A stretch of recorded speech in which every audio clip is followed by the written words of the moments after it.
میرے بھائیوں، آپ کو معلوم ہوگا کہ رسول صلی اللہ علیہ وسلم کے بارے میں جو باتیں کہی جا رہی ہے وہ غلط ہے، وہ لوگوں کو نہیں کہنا چاہیے، اور جو بولنے والی ہے وہ ایک لڑکی ہے اور وہ سناتن دھرمی کہلاتی ہے کہ میں سناتن دھرمی کو ماننے والی ہوں۔ جس لڑکی یعنی عورت کی نام ہے نپر شرما شاید کے، اور آپ کو معلوم ہوگا کہ رسول کے بارے میں جو باتیں کہی ہے بالکل سراسر غلط ہے۔ لیکن مسلمانوں، کیا تمہیں معلوم نہیں؟ مسلمانوں، کیا تمہیں پتہ نہیں تمہارے رسول ہمارے نبی کے بارے میں ایسی باتیں کی جا رہی ہے جو نہیں کرنا چاہیے، لیکن ہم کیا کر رہے ہیں؟ ہاتھ پر ہاتھ دھرے بیٹھے ہیں۔ میں آپ کے سامنے یو پی سے چل کر آیا ہوں، میں وہیں پہ رہتا ہوں، اور جب سے میں سفر کے لیے نکلا اس وقت سے میں سوچ رہا ہوں کہ آج کا نوجوان، آج کے جو سارے نوجوان ہیں وہ کیا کر رہا ہے؟ کیا نوجوانوں کے اندر سے ایمان کی طاقت ختم ہو گئی ہے؟ کیا مسلمان کے نوجوان اسی لیے آئے ہیں کہ قوم کو تباہ کر دے، قوم کو برباد کیا جائے اور اب بیٹھ کر وہ دیکھیں؟ نہیں، وہ زمانے کی بات ہے، رسول صلی اللہ علیہ وسلم کی زمانے کی بات ہے۔ آپ کو بتا دوں کہ صحابہ اکرام کے سامنے بھی ایسی باتیں کی گئی تھی۔ کیا تمہارے نبی کو، تمہارے رسول کو ختم کر دوں؟ تمہارے بدلے میں تمہیں چھوڑ دوں اور رسول کو ختم کر دوں؟ ان لوگوں نے جواب یہ دیا تھا، ارے تم کہاں کے پاگل آ گئے ہو اور کیسی باتیں کر رہے ہو رسول کے بارے میں؟ ایسی باتیں نہیں ہو سکتی ہے۔ حضرت خبیب رضی اللہ تعالیٰ عنہ کو مکہ کے کافروں نے دھوکے سے پکڑا۔ غور سے سنیے گا، مکہ کے کافروں نے دھوکے سے پکڑا، اور پکڑنے کے بعد حضرت خبیب رضی اللہ تعالیٰ عنہ سے کہا کہ اس نے کافروں نے کہ آج تم کو مار دیں گے، آج تم کو ختم کر دیں گے، آج تم کو دنیا سے مٹا دیں گے۔ مکہ کے مشرکینوں میں سے اور چند لوگ آئے، اور آنے کے بعد کہنے لگا، ہاں لیکن تمہارے پاس ایک آپشن ہے، ہاں تم کو چھوڑ دوں گا لیکن بدلے میں ایک کام کرنا ہوگا۔ حضرت خبیب نے پوچھا، اے کافروں بتاؤ وہ کون سا کام ہے جس کو میں انجام دوں تو تم جان بخش دو گے؟ کافروں نے کہا کہ ہاں، آج جس جگہ پہ تم کھڑے ہو محمد کو صرف تم محمد کو پکار لو، بلا لو، اور جب اس جگہ پر کھڑے ہو جائے تم چھوڑ کر چلے جانا، تم کو کچھ بھی نہیں بولیں گے۔ حضرت خبیب رضی اللہ تعالیٰ عنہ نے جو جواب دی ہے، اے مسلمانوں سنو، آج وہ مسلمان جس نے یہ بات کہی تھی اور آج ہم مسلمان ہیں جو نبی کے بارے میں کہا جا رہا ہے، لیکن ہم گھر پہ بیٹھے ہیں، کچھ بول نہیں رہے ہیں، اور جو بھی لوگ بول رہے ہیں سننے کے بھی لیے تیار نہیں۔ حضرت خبیب نے کیا کہا، ارے ایسی باتیں کر رہے ہو، اگر جان بخش دی جائے اور بدلے میں صرف محمد کو لایا جائے، لانے کی بات کیا جائے، اگر خبیب ٹکڑے ٹکڑے ہو جائے تو یہ برداشت کرنے کے لیے تیار ہے، لیکن خبیب برداشت نہیں کر سکتا ہے کہ محمد کے بارے میں ایسی باتیں کی جائے کہ محمد کو تکلیف ہو۔ آج کہاں ہے مسلمانوں؟ نبی کے بارے میں ایسی باتیں کر رہے ہیں کہ نبی کو مار دیا جائے۔ نبی نے 6 سال کی عمر میں لڑکی سے محبت کی، یہ غلط ہے، لیکن مسلمانوں نے گھر کے پاس بہت سارے لوگ ایسے رہتے ہیں جس جس کو معلوم ہے کہ یہ غیر مذہب کے لوگ ہیں, محمد کے بارے میں اس کو معلوم نہیں, لیکن آج مسلمان جا کر بتانے کے لیے تیار نہیں. مسلمان یہی سوچتے ہیں چلو بیٹھیں گے, کھانا ہے پینا ہے, بس یہی تو کرنا ہے. وہ اپنے مذہب وہ اپنے دھرم پر تو چل رہے ہیں, میں کیوں بتاؤں, یہی تو بات ہے. لیکن پھر بھی ایسے باتیں کی جا رہی ہے, فرقہ پرست کی باتیں, تاکہ ہندوستان میں جو مسلمان اور دیگر مذاہب کے لوگوں کے اندر جو محبت ہے وہ محبت برقرار نہ رہے, اور محبت ٹوٹنے اور اس محبت کو ختم کرنے کی کوشش کر رہے ہیں. جس محبت یعنی جو محبت پیدا کر دی گئی ہے مسلمانوں, تمام لوگ اور ہندوستان کے اندر جتنے بھی لوگ رہتے ہیں کہ محبت اکٹھی ہو جائے, سب لوگ مل جل کر رہے, سب لوگ مل جل کر باتیں کریں, لیکن ایسی باتیں کرنے کے لیے تیار نہیں. نبی کو گالیاں دی جا رہی ہے, نبی کو مارنے کی سازشیں رچ رہی ہے. کیوں؟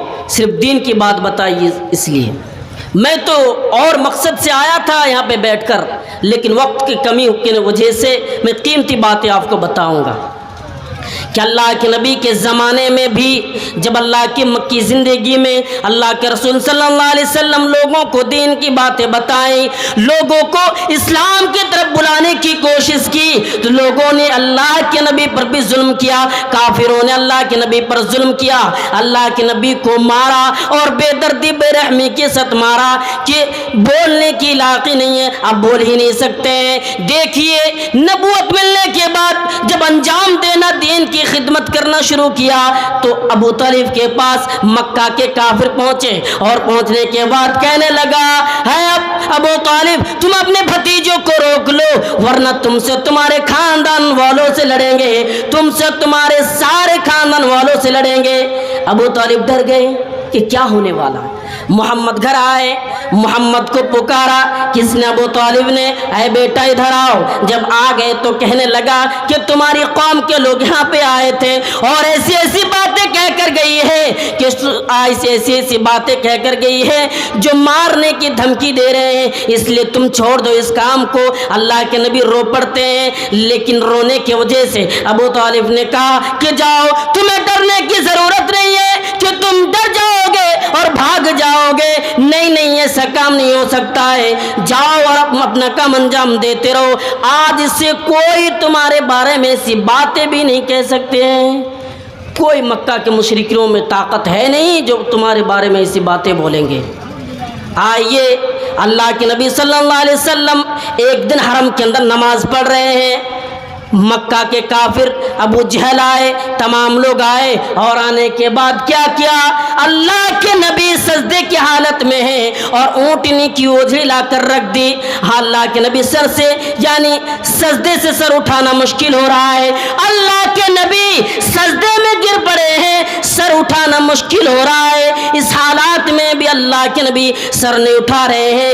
حضرت عبداللہ ابن مسعود کا بیان ہے کہ اور وہاں پہ جو کافر لوگوں نے کام کیا وہ لوگ ہنسی کر رہے ہیں, وہ لوگ کھلکھلا کر ہنس رہے ہیں. آپ کی پیاری بیٹی حضرت فاطمہ الزہرا رضی اللہ تعالیٰ عنہ دوڑی دوڑی آئی اور آنے کے بعد اونٹنی کی اوجھلی ہٹائی, اور ہٹانے کے بعد جب اللہ کے نبی سجدے سے سر اٹھائے, اٹھانے کے بعد مکہ کے کافروں کا ایک ایک نے ایک ایک کر کے نام لے لے کر بددعائیں کی. یا اللہ تو ابو جہل سے انتقام لے لے, یا اللہ تو فلاں سے انتقام لے لے, یا اللہ تو ان سے انتقام لے لے, یا اللہ اس نے ظلم کیا ہے, تیرے نبی کو مارا ہے, تیرے نبی پر ظلم کیا ہے, یا اللہ تو اس سے انتقام لے لے. اللہ کے نبی نے برداشت کی, بددعائیں کی. حضرت عبداللہ ابن مسعود بیان کرتے ہیں کہ میں نے اپنے آنکھوں سے دیکھا کہ جنگ بدر کے کنویں میں جتنے بھی لوگوں نے ظلم کیے تھے نبی پر, نبی کو مارنے کی پلاننگ کی تھی, سارے کے سارے لوگوں کو مار دیے گئے, ختم ہو گئے. کیوں؟ نبی پر ظلم کیا, نبی کے بارے میں برا بھلا کہا کہ نبی ایسا ہے. ارے نبی دین کی بات بتا رہے ہیں, کس لیے مکہ کے کافر ظلم کر رہے تھے اب بتا سکتے نہیں. مسلمان ہیں ہم, اور آپ ایک نبی کے بارے میں معلوم نہیں, اس لیے کہ اللہ کے نبی صلی اللہ علیہ وسلم ایک خدا کی طرف بلاتے تھے. کیونکہ مکہ میں کوئی ایسا آدمی نہیں, کوئی ایسا انسان نہیں جو بتوں کی پوجا نہ کیا کرتا ہو سوائے محمد اور بہت سارے لوگ ہیں جو شراب کو بھی یعنی نبی آنے سے پہلے شراب کو کہا کہ میں شراب نہیں پی سکتا ہوں، شراب حرام ہے۔ ان میں سے ایک شخص کون ہے؟ حضرت ابوبکر صدیق بھی ہے۔ اللہ کے نبی دین کی بات بتا رہے ہیں لوگوں کو، لیکن کوئی شخص، کوئی ایک بھی آدمی اللہ کے نبی پر ایمان لانے کے لیے تیار نہیں۔ یہ وہ شخص ہے جو ابوبکر، جو مردوں میں سب سے پہلے اسلام قبول کیا اور عورتوں میں یعنی مردوں میں سب سے پہلے اسلام قبول کر کے اللہ کے نبی کے ساتھ یہ وعدہ کیا کہ چلو اللہ کے رسول، میں بھی دین کی بات بتاتا ہوں، میں بھی لوگوں کو بلاؤں گا۔ اللہ کے نبی کی ہر ایک باتوں کو کس نے مانا؟ ابوبکر صدیق نے۔ ابوبکر ایک دن لوگوں کو بلا رہے ہیں، لوگ ٹوٹ پڑے، مکہ کے کافر ٹوٹ پڑے اور ابوبکر کو اس طریقے سے بے دردی اور بہرحمی کے ساتھ مارا کہ اللہ کے نبی یعنی ابوبکر صدیق رضی اللہ تعالیٰ عنہ کو اٹھانے کے لیے وہاں کے یعنی اس کے بستی والے، ان کے گاؤں والے آئے اور اٹھا کر لے کر چلے گئے۔ لیکن ابوبکر کی زبان سے ایک ہی بات آ رہی تھی کہ اللہ محمد کیسا ہے، عبداللہ کا بیٹا محمد صلی اللہ علیہ وسلم کیسا ہے۔ آج محمد کے بارے میں اگر کچھ بولا جائے، لوگ کیا کہتے ہیں؟ ارے تم کیسے بات کر رہے ہو دین کی باتیں؟ اور آپ کو ایک عجیب بات بتا دوں، 10 لوگوں کا بیٹھک ہو، اگر 10 آدمی نوجوانوں کا بیٹھک ہو، اس پر اگر دین کی باتیں کی جائے تو لوگ بھڑک جاتے ہیں۔ ان میں سے ایک بھڑک جاتا ہے، کہتا ہے کیسی بات کر رہے ہو؟ ارے ایسی باتیں کرو جس سے پیسہ کما سکوں، دنیا میں امیر بن سکوں۔ دیکھو تو فلاں کے بیٹے امیر بن گئے، فلاں کے بیٹے ایسا ویسا ہے۔ لیکن تم رسول کو مانو، رسول کو اپناؤ، کامیاب ہو جاؤ گے۔ جب تک رسول کو آئیڈیل نہیں بناؤ گے۔ اور اس مکی زندگی ایک عجیب واقعہ ہے، ایک مکی زندگی ایک عجیب واقعہ ہے، اور خاص کر کے میں کہتا ہوں ہندوستان کے مسلمانوں کے لیے ایک نمونہ بھی ہے۔ ہندوستان کے مسلمانوں کے لیے مکی زندگی نمونہ ہے۔ آئیے میں آگے بتاتا چلوں اور آپ غور و فکر کریں کہ مکی زندگی کس لیے نمونہ ہے، اللہ کے نبی اور ہندوستان کے مسلمانوں کے لیے کیوں نمونہ ہے، اس پر غور کریں کہ اللہ کے نبی دین کی بات بتا رہے ہیں، 10 لوگ بیٹھا ہے اس کو بھی بتا رہے ہیں، 5 آدمیوں کا مجمع ہے، 1 آدمی کھڑے ہیں، سارے 2 آدمی بھی کھڑے ہیں، سارے لوگوں کو بتا رہے ہیں، دین کی طرف بلا رہے ہیں کہ آؤ اسلام قبول کر لو، آؤ اسلام قبول کر لو، آؤ دین پر عمل کرو۔ لیکن کوئی ماننے کے لیے تیار نہیں، سوائے ابوبکر۔ لوگ ظلم کرتے ہیں، اللہ کے نبی کو مار رہا ہے، اللہ کے نبی کو ختم کرنے کی میں بتاؤں گا آگے پلاننگ بھی کی گئی کہ لوگوں نے یہی طے کیا کہ محمد کو ختم کر دیا جائے۔ اللہ کے نبی ایسی باتیں کر رہے ہیں۔ حضرت عمر فاروق رضی اللہ تعالیٰ عنہ کو دیکھو، اس ارادے سے نکلے ہیں کہ محمد کو میں قتل کر دوں گا، لیکن اللہ کے نبی نے جو دعائیں کی ہیں ان دعاؤں کے بدولت اس نے اسلام قبول کیا۔ یہی وہ مکی زندگی ہے جس میں اللہ کے نبی نے طرح طرح کی ظلم و پریشانی کو سامنا کیا اور دین کی بات بتاتے رہے۔ ایک دن اللہ کے رسول صلی اللہ علیہ وسلم تمام کے تمام لوگوں کو بلائے، اور بلانے کے بعد جب کھڑے ہو گئے، کھڑے ہونے کے بعد کہنے لگا، اے لوگوں آؤ، میں نے تمہیں اس لیے بلایا ہوں، سارے خاندان والے آ گئے، لوگ آ گئے ہیں، یعنی وہ لوگ ہیں جو 360 بتوں کی پوجا کیا کرتے ہیں۔ ان لوگوں کو ایک ایک کر کے نام لے لے کر کہا، اے لوگوں، اے فلاں تو اللہ سے ڈر جا، اے فلاں تو قرآن پر عمل کر۔ ایک ایک کر کے نام لے لے کر بتا رہے ہیں، یہاں تک کہ اپنی بیٹی فاطمہ الزہرا کو بھی بلایا اور کہا، اے میری بیٹی تو دین پر عمل کر لے، دنیا میں جو مانگنا تو مانگ لے، اگر مرنے کے بعد تو اگر خواہش کرو تو میں کچھ نہیں دے سکتا ہوں، اسی دنیا میں مانگ لو۔ سارے لوگ جب یہ بات سن لے، سارے لوگ وہاں سے چھٹ گئے، چلے گئے سوائے ابو لہب۔ یہاں پہ ابو لہب کے میں چند ذکر کر دوں۔ یہ ابو لہب نے دیکھا اور کیا کہا، اے محمد اس لیے تمہیں بلایا، اس لیے ہمیں تم نے بلایا تھا، تبا لک یا محمد، اے محمد تمہارے لیے بربادی ہو۔ یہ وہ ابو لہب ہے جب اللہ کے نبی اس دنیا میں آئے، جب اللہ کے نبی پیدا ہوئے تو سب سے پہلے گود میں لینے والا ابو لہب تھا، سب سے پہلے خوشیاں منانے والوں میں سے ابو لہب تھا۔ آج دشمن ہے ابو لہب۔ کون ہے ابو لہب؟ دشمن ہے۔ اللہ کے نبی کو کیا کر رہا ہے، اے محمد تمہارے لیے بربادی ہو، اے محمد تم تباہ ہو جاؤ، اے محمد تم برباد ہو جاؤ، تم نے ہمیں اس لیے بلایا ہے کہ میں تمہاری بات مان لوں، میں تمہارے خدا کی باتوں باتوں پر عمل کروں. ایسا کبھی نہیں ہو سکتا ہے, ایسا کبھی نہیں ہو سکتا ہے. میں تمہاری باتوں پر عمل نہیں کر سکتا ہوں. اللہ کے نبی دین کی بات بتا رہے ہیں. جب ابو لہب نے اللہ کے نبی کے راستے میں روڑا اٹکایا. ہلو, مولانا بدرالدجا صاحب کو تیاری کرتے لائیں. مولانا بدرالدجا صاحب کو تیاری کرتے لائیں.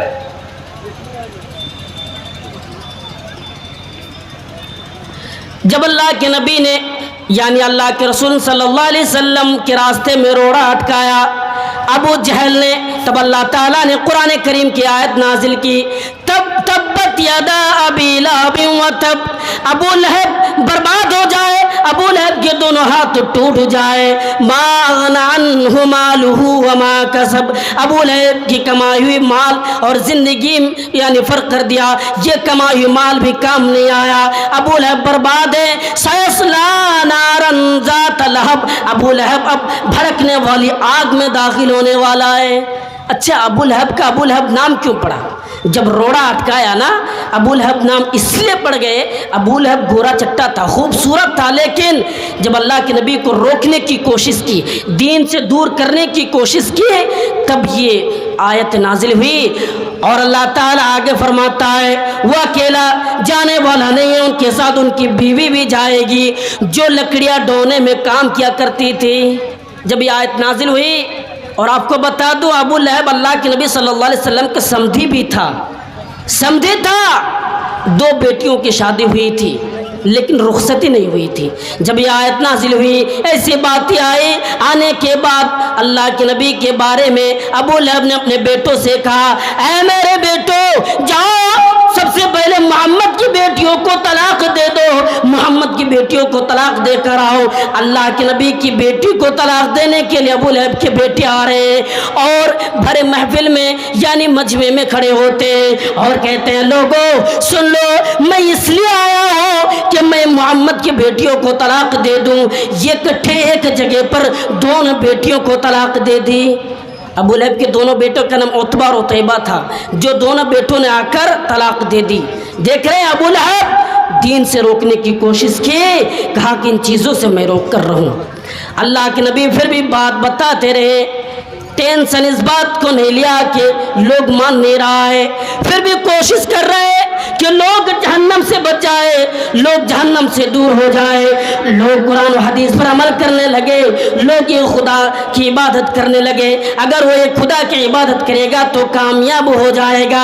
اس بات پر پڑے ہیں کون؟ اللہ کے نبی صلی اللہ علیہ وسلم. آج جو نبی ہمارے لیے اور دنیا کے تمام انسانوں کے لیے آیا تھا, جو اللہ کے نبی کو رحمت بنا کر بھیجا گیا تھا, وَمَا أَرْسَلْنَاكَ إِلَّا رَحْمَةً لِّلْعَالَمِينَ, ہم نے محمد صلی اللہ علیہ وسلم کو رحمت بنا کر بھیجا ہے. اے لوگو, محمد کے بارے میں ایسی باتیں نہ کرو, محمد کے بارے میں ایسی باتیں نہ بولو کہ محمد یعنی تم برباد ہو جاؤ, یعنی تم تباہ ہو جاؤ. محمد کے بارے میں ایسے جملہ اور ایسی باتیں کرو کہ تم کامیاب ہو جاؤ. اللہ کے نبی دیکھ رہے ہیں کیا کہ لوگ دین کی بات ماننے کے لیے تیار نہیں. پھر اللہ کے نبی نے ارادہ کیا کہ چلو اور کسی جگہ پر چلتے ہیں, یہاں کے آس پاس کے لوگوں کے پاس پہنچتے ہیں. پھر اللہ کے نبی طائف کے گلیوں میں جا کر, طائف کے سرزمین پر جا کر لوگوں کو بلایا. وہاں پہ اللہ کے نبی اس جگہ پر 1 ہفتے تک رہے, لیکن اللہ کے ایک بھی بندے ایمان لانے کے لیے تیار نہیں, وہاں کے ایک بھی بندے اسلام قبول کرنے کے لیے تیار نہیں. بچے کو بھی بتا رہے, بڑے کو بھی بتا رہے, لیکن کوئی ایمان لانے کے لیے تیار نہیں. 1 ہفتے کے بعد جب اللہ کے نبی سوچا کہ چلو یہاں کے لوگ بھی ایمان نہیں لا رہے تو نکلتے ہیں, یہاں سے چلے جاتے ہیں.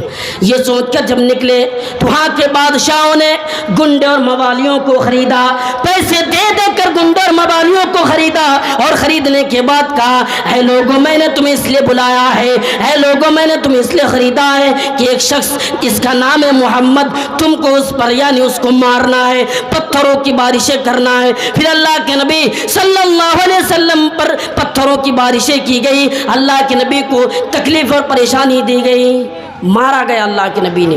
پھر اللہ کے نبی آ کر مکے میں بتا رہے مکی زندگی پریشان ہے مسلمانوں، یہ وقت آیا کہ سارے مسلمانوں کو ایک جگہ پر پیک کر دیا، یعنی سمجھیے کہ لاک ڈاؤن کر دیا، اور مکہ والوں سے کہہ دیا ہے مکہ کے لوگوں یہ مسلمان ہیں اور مسلمان کے ماننے والے، یہ اللہ کو ماننے والے، یہ خدا کی عبادت کرنے والا ہے، ہاں یہ سارے لوگ یہ خدا کی عبادت کرتے ہیں، اس کو روک دیا جائے، نہ کھانے کو دیا جائے نہ پینے کو، یہاں تک کہ چھوٹے چھوٹے بچے رونے لگے، عورتیں رو رہی ہے، جب ان کی آواز مکے تک پہنچتے ہیں تو مکہ کے کافر ہنستے ہیں، کھلکھلا کر ہنستے ہیں، کیسی باتیں ہیں، یہ زندگی ہے۔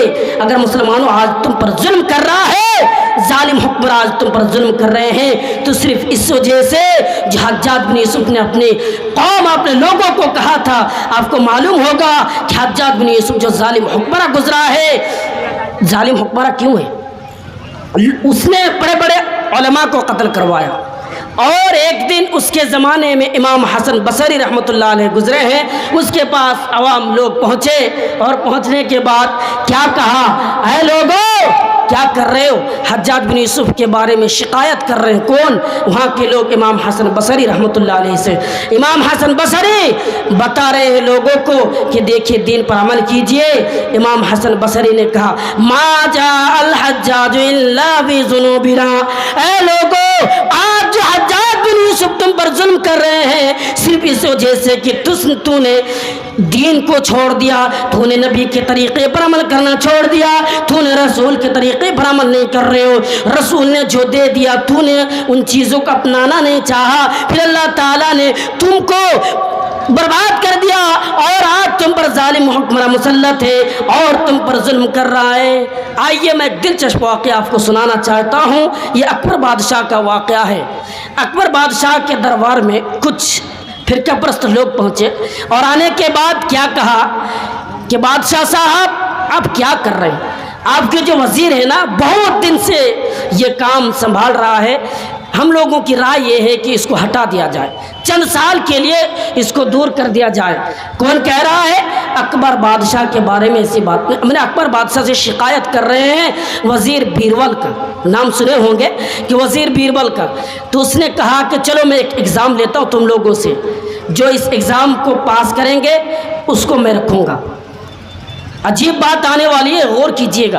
کیا کہا کہ میں تمہیں 3 پیسے دوں گا، 1 پیسے سے اب خریدنا اور یہ دوسرے پیسے سے تب خریدنا۔ اس کا مطلب ہے کہ دنیا کے لیے کچھ خریدنا اور تب آخرت کے لیے جب مرو گے قیامت کے دن کام آنے والا ہو، اور 1 پیسے تو برباد کر دینا جاؤ۔ یہ لوگ گئے ادھر ادھر ڈھونڈا، پریشان ہو کر پھر آ کے بادشاہ کو پیسہ واپس کر دیا۔ کیا بادشاہ صاحب لگتا ہے یہ چیز بازار میں نہیں ہے۔ پھر بیربل کو بلایا، وزیر کو بلایا، اور بلانے کے بعد کہا کہ جاؤ میں تمہیں پیسہ دے رہا ہوں اور تم نے تو سنا ہے، جاؤ یہ سامان خرید کر لاؤ۔ وہ چلے گئے، اور بیربل نے وزیر نے کیا کیا، ایک تازی جلیبی کی دکان ہے، اس سے جلیبی خرید لی اور کھایا نہیں، تھیلے میں لے کر نکل پڑے، چلنے لگے۔ صاحب کو اسٹیج پر لانے کی کوشش کرے، مولانا صاحب کو اسٹیج پر لانے کی کوشش کرے۔ آپ لوگوں سے گزارش کروں گا کہ آپ لوگ لے کے یہ بولتے رہے، ڈسٹرب کر رہے ہیں۔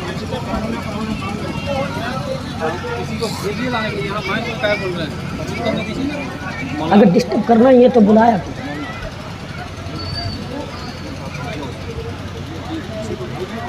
بس کیا کیا، وہ بازار میں چلنے لگے، جاتے جاتے دیکھا کہ ایک بڑھیا مانگ رہی ہے، وہ کہہ رہی ہے کہ کوئی ہے جو اللہ کے نام پر کچھ دے دے۔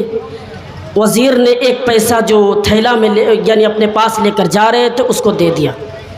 اب دیکھ کر آگے چلنے لگے، ایک محفل سجی ہے، گانوں کا محفل، اور 1 پیسے سے اس نے جا کر گانے ناچ گانے میں مشغول رہے، برباد کر دیا۔ اب سارے لوگ دربار میں حاضر ہیں، ایک بھی لوگ نہیں، سارے لوگ، 1 نہیں 2 نہیں۔ اب کہنے لگا ایسا معاملہ ہے، میں نے تازہ جلیبی خرید کر لایا ہوں، اس لیے کہ اب کام آئے، کیونکہ اس وقت کھانے کا کوئی کام نہیں آ رہا تھا، اس لیے میں نے تھیلے میں لے کر آ گیا ہوں۔ اور دوسرا پیسہ قیامت کے لیے میں نے کسی بڑھیا کو میں نے دان کر دیا کہ اب کام تو نہیں آنے والا ہے، مروں گا جب اللہ مجھ سے سوال کریں گے تب کام آنے والا ہے، اور ایک پیسہ میں نے برباد کر دیا۔ جب یہ بات سنی سارے لوگ وہاں سے اٹھ کر چلے جاتے ہیں۔ تو آج دیکھیے بادشاہ اور وزیر کو کیا کر رہے ہیں اور لوگوں کے اندر ہے۔ تو میں یہی بتانا چاہتا ہوں کہ آج کا حکومت اور اس وقت حکومت میں فرق ہے، کہ فرق اس بات کی ہے کہ آج جو حکومت کر رہے ہیں بس مسلمانوں کو فرقہ پرستوں میں بانٹنے کی کوشش کرتے ہیں، لیکن مسلمان نوجوانوں تمہیں کیا کرنا ہے؟ تمہیں ایمان کی طاقت کو بچانا ہے، ایمان کی پونجی تمہارے پاس ہے۔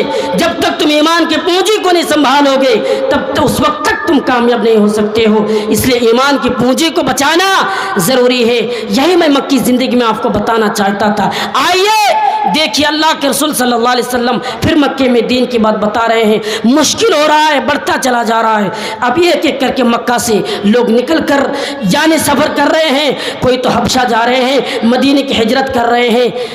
اللہ کے نبی کے بارے میں دیکھ رہے ہیں کہ مسلمان نکل رہا ہے یہاں سے، مسلمان یہاں سے نکل کر جا رہے ہیں۔ مکہ کے مشرکین بھی پریشان، مکہ کے سردار لوگ بھی پریشان ہو کر دارالندوہ میں ایک میٹنگ رکھی، اور اس میں ابلیس بھی آئے کہ نجدی بوڑھے کی شکل میں، اور آنے کے بعد پلاننگ کیا کی؟ اس میٹنگ یہ رکھی ہے کہ ایک نے کہا کہ دیکھو اگر تم اس دین سے لوگوں کو روکنا چاہتے ہو تو ایک کام کرو، محمد کو اس ملک سے نکال دو، محمد کو اس ملک سے نکال کر کسی دوسرے ملک میں بھیج دو صلی اللہ علیہ وسلم۔ اور دوسرے نے کھڑے ہو کر کہا کہ دیکھو اگر تم نہیں چاہتے ہو کہ محمد اس ملک میں نہ رہے، دین نہ رہے، تو محمد کو قائد کر دو، یعنی زندگی بھر کے لیے وہیں پہ مر جائیں گے، بس کوئی موت بھی آ جائے گی، کوئی بولنے والا بھی نہ ہوگا۔ یہ بات جب کہی پھر آخر میں یہ ہوئی کہ لوگوں نے طے کیا کہ چلو ایک کام کرتے ہیں کہ محمد صلی اللہ علیہ وسلم کو ابو جہل نے کہا کہ میری رائے یہ ہے کہ محمد کو قتل کر دیتے ہیں۔ وہ نجدی بوڑھے کے شکل میں آئے ہوئے تھے، وہ کھڑے ہوتے ہیں اور کہتے ہیں یہی پرفیکٹ صحیح بات ہے، بالکل درست بات ہے، یہی کام کیا جائے۔ مکہ نے یہ پلاننگ کی، مکہ کے مشرکینوں نے پلاننگ کی، اللہ نے محمد کو خبر کیا صلی اللہ علیہ وسلم کہ نکلو، تمہاری قوم والے ایسی باتیں کر رہی ہے، نکل جاؤ، کیونکہ قتل کرنے والے ہیں۔ اللہ کے نبی سفر سے نکل جاتے، ہجرت کر لیتے ہیں، غار میں 3 دن تک ٹھہرتے ہیں، اس کے بعد پھر مدینے کی ہجرت کرتے ہیں۔ تم بتانے کا مقصد یہی ہے جہاں جو نبیوں کے بارے میں گالیاں دی جا رہی ہے، آج جو نبی کے بارے میں برا بھلا کہا جا رہا ہے، مسلمانوں صرف و صرف ایمان کی کمی ہے۔ آج ہمارے اندر ایمان کی طاقت نہیں ہے، آج ہمارے اندر ایمان کی جذبہ نہیں ہے۔ مسلمانوں ایمان پیدا کرنے کی کوشش کیا کرو، ایمان کی طاقت، ایمان کی جذبے کو اپنانے کی کوشش کیا کرو۔ ہم اور آپ مسلمان ہیں، ایمان کے ماننے والے ہیں، پکے سچے مسلمان ہیں۔ میں نے یعنی اس نبی کی امت ہے جس نبی نے ہمیں، یعنی نبیوں کا سردار ہے، یعنی آخری نبی، آخر زمان، یعنی تمام نبیوں کا سردار ہے۔ آج یہی برباد ہے کہ آج اس نبی سے ہم محبت نہیں کر رہے ہیں۔ میں نے آپ کو ایک حدیث میں نے بیان کی، من احب سنتی فقط احبنی، لوگوں نبی سے محبت کرو، نبی کی محبت کے طریقوں کو اپنا لو، نبی کی زندگی کو آئیڈیل بنا لو، کامیاب ہو جاؤ گے، کیونکہ قرآن چیخ چیخ کر کہہ رہا ہے لقد کان لکم فی رسول اللہ اسوۃ حسنہ۔ دنیا والوں تمہیں کہیں جانے کی ضرورت نہیں، اگر تم جنت چاہتے ہو تو کہیں دوڑنے کی ضرورت نہیں، صرف محمد کی زندگی کو آئیڈیل بنا لو، کامیاب ہو جاؤ گے۔ محمد ہمارے لیے آئیڈیل ہے، محمد نمونہ ہے، محمد ہماری زندگی پل پل کے لیے آئیڈیل ہے۔ تو میں انہی باتوں کے ساتھ آخر میں اللہ رب العالمین سے دعا کرتا ہوں ہم تمام لوگوں کو ایمان کی طاقت کو بچانے اور نماز پڑھنے اور نبی کی زندگی کو آئیڈیل بنانے کی توفیق عطا فرمائے۔